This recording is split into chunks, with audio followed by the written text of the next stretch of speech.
Hey, Seth David here with another spectacular screencast. This time we're talking about how to use Slack for real estate brokers and agents to close more sales. Like it says in my email signature, always finding better ways for people to run their businesses more effectively.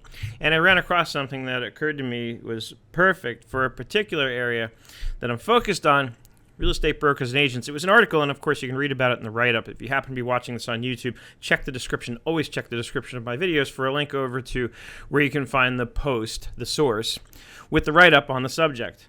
I stumbled on an article right on the Slack blog about how a brokerage in the UK won an award for innovation because of how they were using Slack to really, I don't even like to say to increase sales. That really isn't the purpose. What they found was that they felt the communications in their industry were lacking, that they could be improved upon, that there were a lot of missed phone calls and emails and things that would slip through the cracks, and that there was no good solid process for making communications with the client really seamless and easy. And when they started their own firm, they were using Slack internally. They said, why not try it for a client? And of course, they went in to explain at a pretty high level how it all worked. So here in this video, I'm going to show you step by step exactly how to set up what they're describing. And I'm going to take it perhaps a few steps further. So stay tuned, pay attention. Let's have a look. You're looking on my screen at what it looks like when you're inside the team settings in a Slack team. What I encourage you to do is download the apps. There it is, download apps. Download the app. Make sure the desktop app and the mobile app are what you're using. So let's bring it over to the desktop app. Here I am in the same team that you were just looking at on the web, but this is in the desktop. And we're going to create a new Slack team. And I'm just going to call it real estate clients.slack.com. It's probably taken already. Create a new team. I always do that. So you'll probably do it too. So I'll give them my email. And most of you are going to be able to figure out how to set up a Slack team easily enough on your own. But just in case you are completely new to Slack and have never seen it before, I'm going to walk you through this process. So as you can see, it's asking me for a code. I'll key it in. All right. It's a good idea to develop a standard sort of username convention within your firm. So notice what I've done, Seth.David. Next, I'll create a password. So this is improved because it wasn't always like this. It used to be you had to get an email and then set your password up. The process wasn't sort of built in. So a nice strong password. They seem to like it. And then this will be the team name, which oftentimes you're going to want to make consistent with the domain that you created. And of course, it's going to derive it from that. So it looks like realestateclients.slack.com is available. Of course, you'll probably want to do it based on your firm. You know, like if you're a Keller Williams agent, you might want to do Keller Williams, but maybe not Keller Williams, maybe something that describes your office specifically. Now it's asking me to send invitations, but I'm going to skip that for now. And it's going to set up my team. So I'm going to skip the tutorial because that's what I'm here for. I am the tutorial right now. So it starts you off by default with a general and random channel.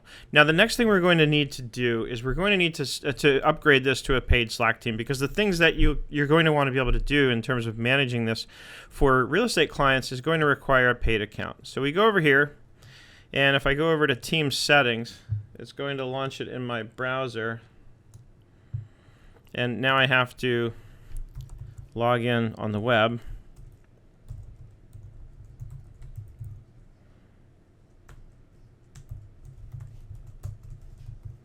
So even though I've logged in on the app, obviously that's not linked directly to the web. It's kind of its own portal. So here I am, team settings. Actually, we want to go to billing. So go to billing. And here's where it says, your team is on the free plan. Let's upgrade to standard. I'm just going to say monthly. And then we'll add a payment method. Okay, off recording, I completed the checkout. And it takes me to here where I have an invoice. And now we can go back to the Slack team where Slackbot has notified me that I can get help if I need it. Right? So let's come back over here to general. And now I believe we are ready to do the next thing. So now that I have the paid plan in place, we're going to be able to do everything we need to do that those guys described in the article. So first, let's create a new channel. And we're going to create a channel, and it's going to be based on our listing. So 1234 Main Street. Right? And you have to be all lowercase. I always forget that too. 1234 Main Street. And it's all, it can't be, there's no spaces, all lowercase, no spaces. Purpose to track client communications regarding this listing.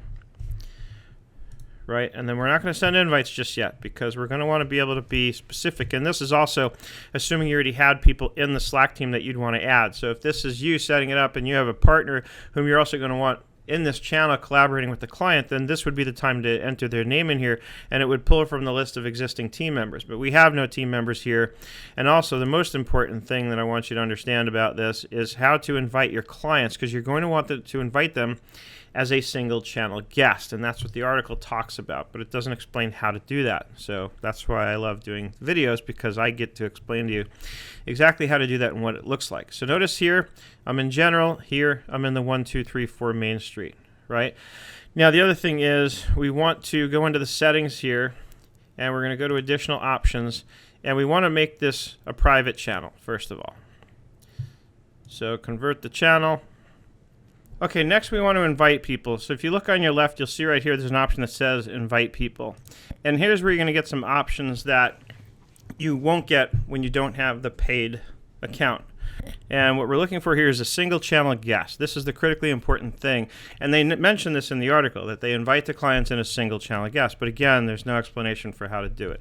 So I'm going to invite, and I'm going to invite myself essentially based on an email address that I use specifically for video demonstration type purposes like this. So we're going to invite, hey, it's SethDavid@gmail.com. Don't email me here. I will never get the email. And I'll just put Seth D. Guest in the last name. Invite one single channel guest. Oh, pick a channel first. Sounds like a good idea. So you'll pick which channel you're inviting them to. So when they get in, this is the only channel they'll get access to. And now we can invite them. And then we'll say done. And then I'm going to log into the Gmail account for that email. So this is what's great about Chrome, is I just have a whole different Chrome session going. So I get the invite. And this is what it's going to look like from your client's perspective. I click Join Team, and this is where I mentioned in the write-up that you may want to have a session with your client where you go through it with them and walk them through, log in remotely with them, use Zoom, which is what I use to log in with clients remotely, and walk them through it, because a lot of clients will be hesitant. They're going to resist. They're going to say, I don't want to use another app. And when you show them this and show them how easy it's going to make things for them, they're going to be much more inclined to want to be able to use it, especially if you've taken the time to walk them through how to use it.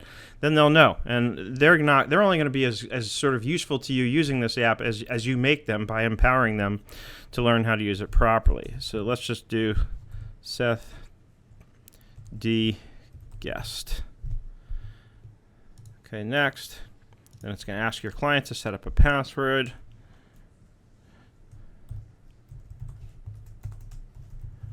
I'm actually going to use the same password so I remember.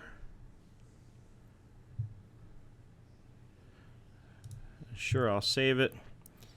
Skip to tutorial. So notice all the client sees, they don't even see the general channel, which is the channel that otherwise would be meant for everybody. I just got 2 Slackbot notifications because when you add somebody, they give you credits towards your billing. And it says right now anyone on your team can invite a new member. So if I had a partner here, that person could do it too. So the Slackbot just gives you these kind of notifications. It's almost like a little admin assistant for your Slack channel. And then going back to, where is it? Here. So now they're going to get in on the web. Notice I'm in the browser. So again, you may want to encourage them to go in to download the Slack app. Notice that option shows up here when they click over.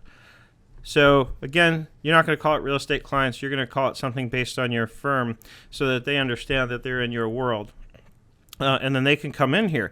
And now that you have the client in here, they can say, hey, I am here. Now, what do I do? Right? And then coming over here to the app, here I am. And notice it lights up to let me know that there's a new message. And there it is. There's Seth Degas saying, hey, I'm here now. What do I do? And then over here I can say, sit tight and look for updates. Right? And then they're going to get that notification. They're going to see that. So let's switch over to the mobile app. So I'm on the mobile app. I'm in one of my other teams, Team Nerd, and I'm going to go over here, and I'm going to tap the plus sign down here at the bottom so I can sign into a new team. And now I'm in. So now if I go here, I can go right into 1234 Main Streets, and I can tap the plus sign and take a photo. It's that simple. Or I can pick a file if I have a file. And that's the other thing the article talks about in terms of how you can really enhance the communications with the client. So let's go back over to the desktop app here for a minute. So let's say I have a document. Let's say I have a contract or any document that I want to send to the client. Let's say I want to link them to the Google Maps address, right? How about that one? You can paste that all in here. So click the share link. Sometimes the link you get from the share link is cleaner than just clicking in the browser. But now let's go back here and say, here's a location to look at. Let me know what you think. It helps if you can type too. Makes things faster. So then I click on that, and then they're going to get that. And check this out. So now let's go to the mobile app again. And let's say I'm the client and I get this and I just say, oh, tap it. And now I can, go right there with my Google Maps or Waze or whatever you prefer to use. So again, it just makes the communication really seamless between all devices. Makes it really easy.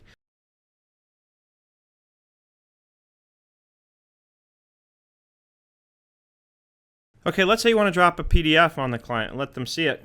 Click, drag, drop. Real simple. Look at this contract. Let me know if you have any questions. Enter. Once the file's finished processing, it shows up right here. And of course, I can click on it and it will open it up in my browser. And then from there, I can download the PDF. So the other things you can do that are really handy, if you want to follow up on something, you can star a message, right? So I can star some of these messages, and then over here I can click on the star to show everything I've starred. So that becomes like your to-do list. And because over time there's going to be a lot of correspondence, it's going to be a long thread. So notice here when I show the starred items, I can click an option to jump right to that message. So that's definitely going to come in handy later on when you have a lot of stuff in here, and there's a long feed. Also the search is really good. There's a lot of little features we can get into in future videos, but I can only cover so much in one video without losing your spark and the benefit of your attention. So we're going to stop it here. But that, my friends, is everything you really need to know to get started using Slack for real estate brokers and agents to better communicate with your clients and close more sales. As always, if you have any questions at all, give us a call at 866-945-8070. We can log in with you one-on-one remotely and help you get this all set up to make it faster, easier, and make sure that you can get up and running and focus on what you do best, which is closing sales.